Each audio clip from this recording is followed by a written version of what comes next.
Hi guys, I'm Felicia and I'm Michelle. we're going to be doing a short presentation as Sister already introduced about the heart.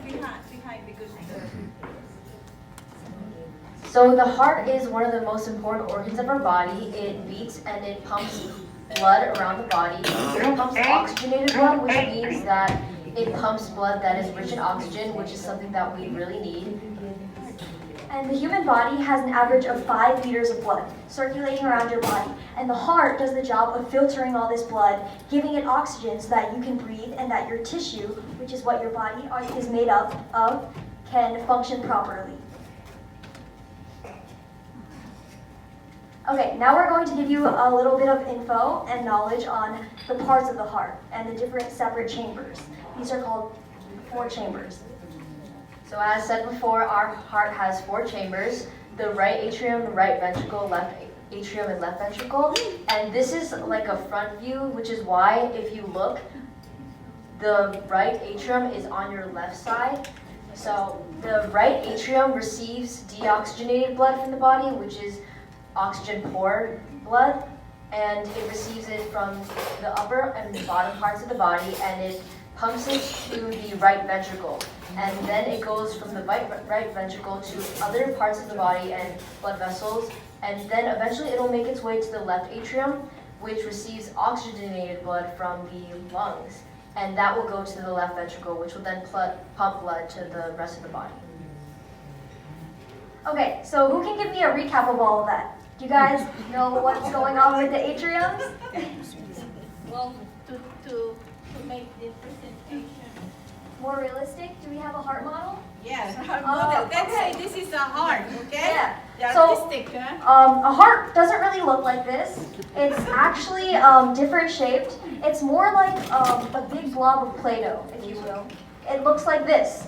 You can see this little flap over here, and this is continuously beating. Right. The heart, Now, what they're going to do now is where is the heart? where's the heart? Can you feel your heart? Can you put your palm to your heart? It's on the left side, right? Yes. Left Yeah. side. And can you feel it? Yes. What is it? How does the heart move? Beats. Beats, right? Beats. Contract. Everybody, feel your heart. Contract. And in order to allow your heart to beat, what the heart is separated into is 4 sections. So imagine you're cutting this into a pie. You're cutting it into 4 slices. And the different parts of the heart do provide different functions and provide different abilities to allow your blood to gain oxygen and to gain the other nutrients that it needs. And the heart is just a giant muscle that pumps and contracts. So our heart is lined with different muscles, and the left side of the heart has a thicker muscle because it has to pump blood to the entire body, while the right side just pumps it to the lungs through to the left side of the heart. So this is a diagram of the parts of the heart. So I'm going to go over the circulation. So first it starts with these 2 veins on top and the bottom. So it's the superior vena cava and the inferior vena cava, and these receive blood from the body. So the superior vena cava gets blood from the upper half of the body, so that includes your face, your head, your arms, and just your chest. And your inferior vena cava receives blood from the bottom half of your body. Okay, continue this. So that includes your legs and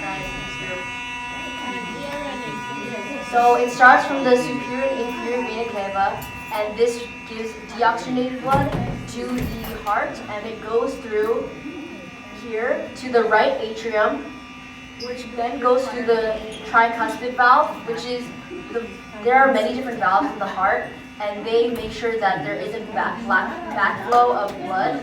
So then it goes to the right ventricle through the pulmonary valve, pulmonary artery, and then from the pulmonary artery, it goes to the lungs to be oxygenated.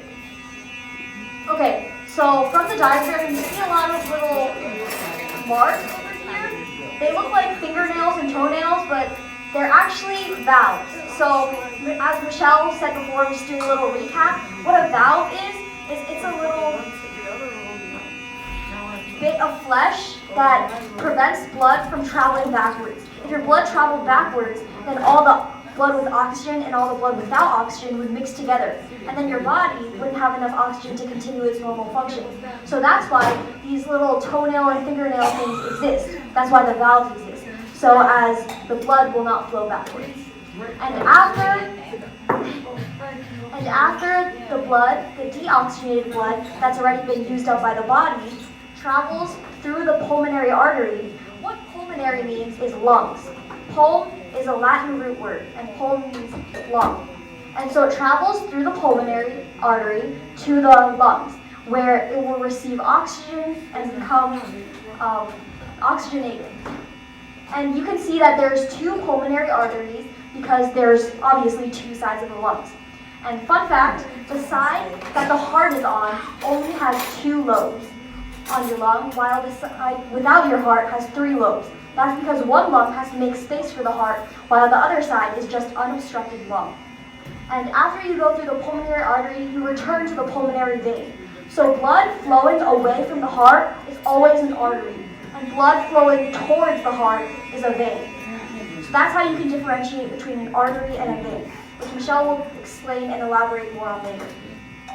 And when it comes back from the pulmonary vein, you want to deliver it to the rest of the body.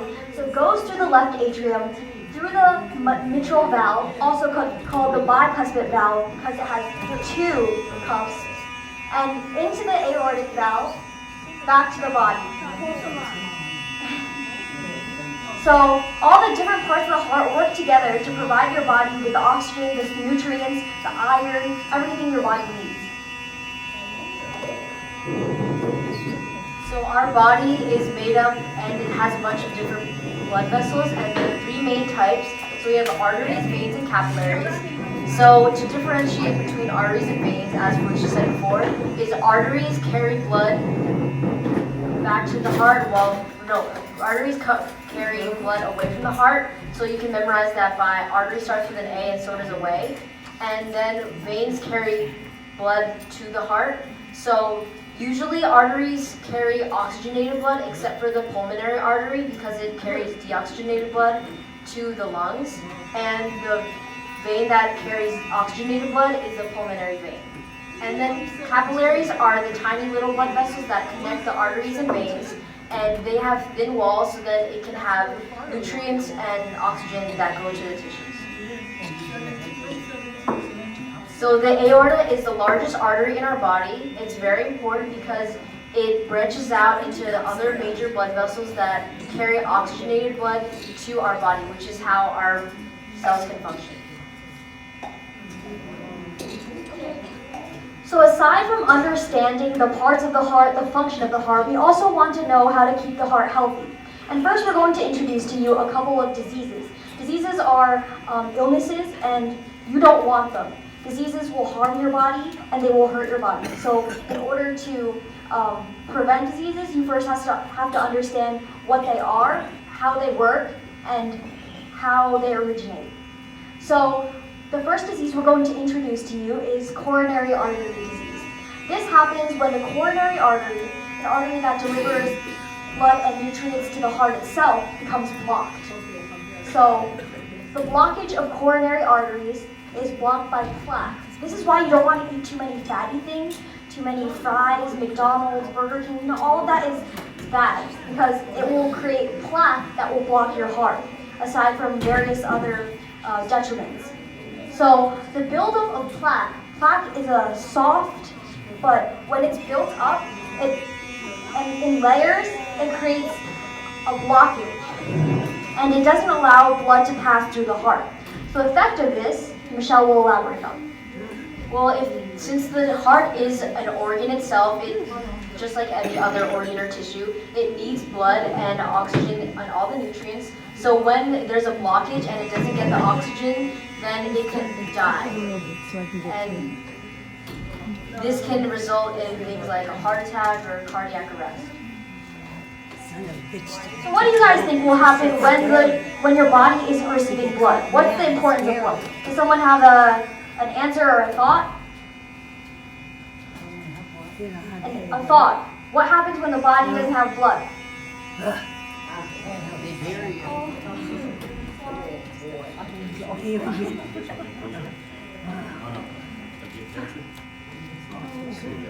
Okay, nothing? I'm scared to tell. Okay, next we're going to talk about something called hypertension. Nope, that's me. So blood pressure is the force of blood flow against the artery walls or the blood vessel walls. And when the force is way too high, this can result in hypertension. So over here we have a chart of different blood pressure levels. So as an adult, an ideal level is around 120 systemic or over 80. And systemic is when the heart contracts, and diastole pressure is when the heart is relaxing in between contractions. And hypertension is bad because it can burst arteries.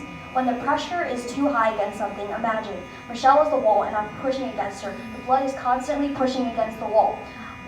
Over time, because the walls receive wear and tear, even though they're built to last and they're built to be strong, they will eventually break and collapse. And the blood will flow into the body. And you don't want that because it won't be delivered to different parts of the body. It will just form a clot, exactly. It will form a clot, it'll dry up, it'll harden, and eventually it won't let any other blood pass through. So even if you start with one bursted blood vessel, eventually it can lead to more and more and more because it's all getting clogged there. So it's going to make everything burst. So if the blood vessels are too weak, they can start to balloon out, which is called an aneurysm, and then this can result in a rupture, which will have blood in the other parts of the body. Okay, next we have atrial fibrillation. So this is when your heart beats irregularly. So instead of having that steady dun dun dun dun rhythm, actually the heart beats in a lub dub fashion. So when you feel your heart, you should feel it go lub dub, lub dub, lub dub. That's why you hear two close to each other and then a little bit of space and then another two. That's a normal pattern. And you can figure out the pattern of the heart through an EKG. This is an example of an EKG. Do you have a question? Hi. Yes. And I have a pacemaker. If I didn't have a pacemaker, now I have to have it checked because the pacemaker, you have to, what? Okay, the pacemaker starts the Yes. electrical pulses Yes. for our heart. If I didn't have the pacemaker, Okay, we're going to explain that. Thank you for your question. Okay, so before we're explaining about EKGs, I'm sure you've had those done. So an electrocardiogram is what is done to provide you with a comprehensive view of the electrical heartbeats of the heart. And you can see the lub-dub sound right over here, lub-dub, lub-dub. And this is a normal pattern.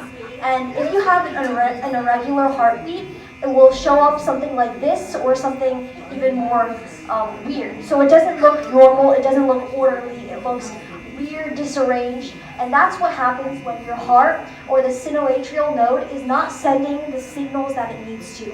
So your heart is regulated by a series of different electrical signals. That's what your heart runs on. It runs on electricity. So when these electrical signals are sent, they tell the heart to contract or to go like that, because your heart goes like that every time it pumps blood, right? And it has to do so with enough force, with enough pressure to send blood to every part of the body. So when your signals aren't working properly, your heart isn't working properly, it isn't contracting properly, problems start to arise. And our lovely resident over here, what's your name? I'm sorry, Your name? my hearing aid. Gloria. This is your name? Gloria. Yes, Gloria raised a very nice question. She has something known as a pacemaker. So what a pacemaker does, do you know? You know what a pacemaker does? Your pacemaker, what does it do? What does your pacemaker do to you? Sister, my hearing aids are charged. Okay, all right. What does your pacemaker do to you? What What does does your pacemaker do to you? What? How does it help you? the pacemaker keeps the beat of the heart, right? But every so often they check it because the pacemaker may need a battery. Am I right? You're right, and we're going to further explain. So now Gloria has told us what a pacemaker is. It fixes the irregular rhythms of the heart. It turns this to this by sending the correct signals at the correct times. So the pacemaker, as any machine does, it can get broken sometimes. And you need to fix machines, just like you need to check up and fix regularly your pacemaker. So if you have a broken machine, it's usually not a big deal. But when you have something as important as a pacemaker that's keeping the rhythm and the beat of your life, you want to make sure that your pacemaker is working properly, it's in good condition. So every so often, when you have a pacemaker, you want to make sure that it's working, you want to go for checkups. And since the heart runs on electricity, the pacemaker does as well. And you want to make sure that the electricity that the pacemaker is sending is not too high, it's not too low, and the batteries are working properly. So thank you, Gloria, for your wonderful question. Does that clear things up a bit? That was good. Okay, thank you. So some things that you can do to prevent any of these diseases from happening is you can choose to stay active because our body needs exercise every day, about 60 minutes moderately. So some things you can do is yoga, you need to exercise and make sure that you're still flexible. Swimming is a low impact aerobic activity, and you can also go running or walking. So how many of you guys exercise on a regular They basis? have every day. Every day? That's good. You guys should be exercising every day because it not only keeps your heart healthy, but it also keeps all the other things your heart is working along with healthy. If your muscles aren't healthy, they won't receive oxygen as well, right? The heart is important because it sends the oxygen, but you need to make sure that everything else is in good working order too. So since the body is a system in itself, you can think of each and every organ as a separate part, or a separate thing that helps you function properly. So your heart, it sends out the heartbeats. It keeps everything, it gives everything energy. And the rest of your body, say for example your digestive system, the food you eat, it converts that into energy.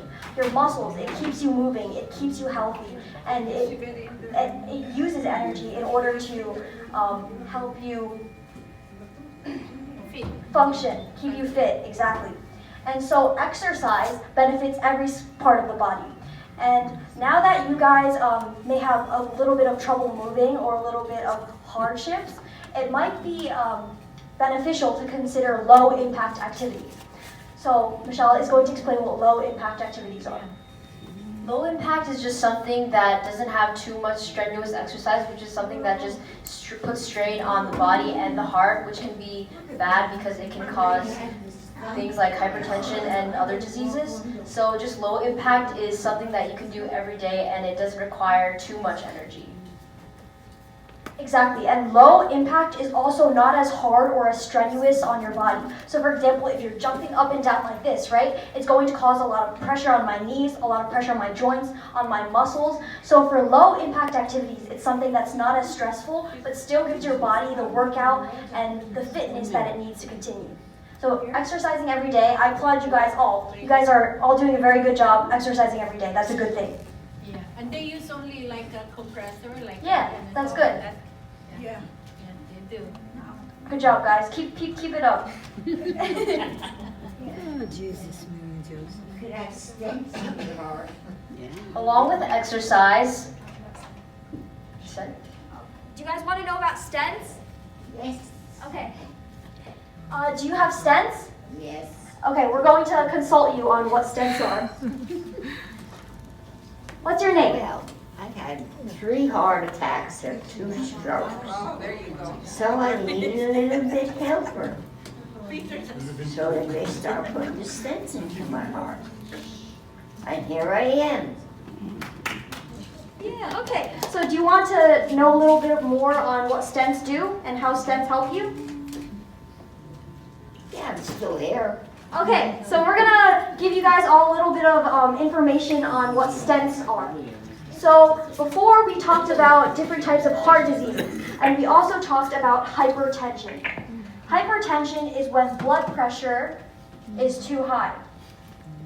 And hypertension has much to do with stents as well as coronary artery disease.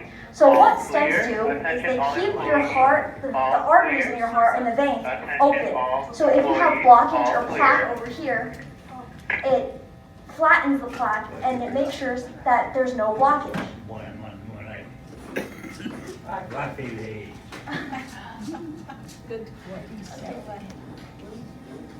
So if there are any blockages in your artery, things that block it, such as plaque, as said before, what the stent does is it is inserted into the artery that is blocked, and it pushes aside all the things that are blocking, and it opens up the artery so that blood can flow through it.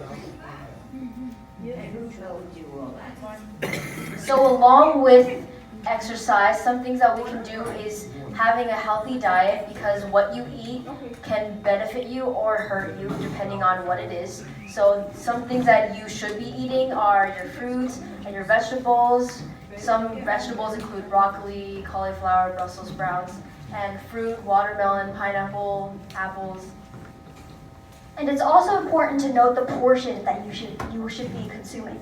As you can see over here, this is a pie of all the foods that you should be eating in one day.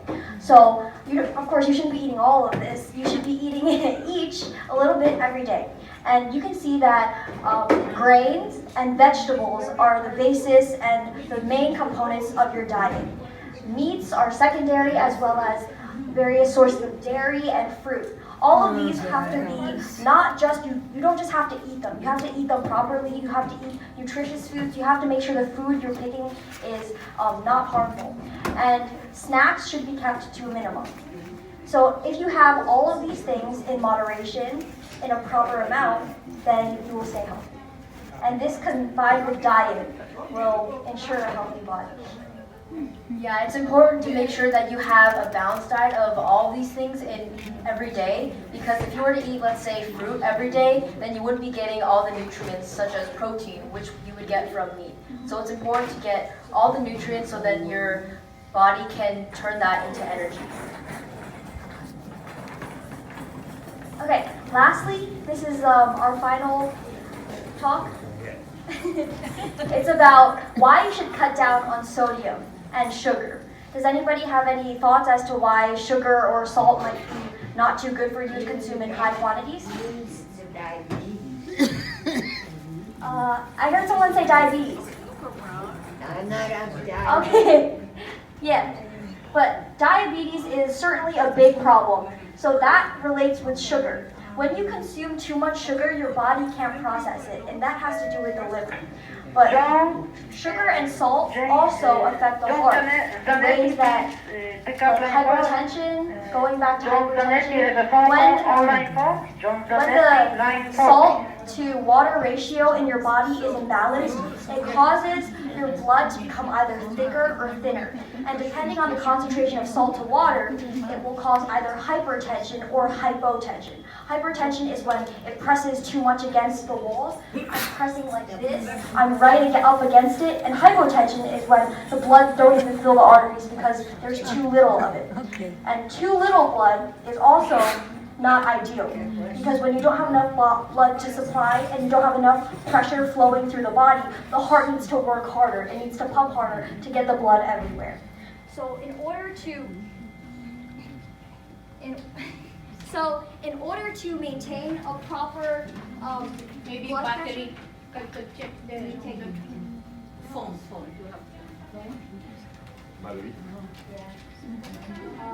Yeah, there we go.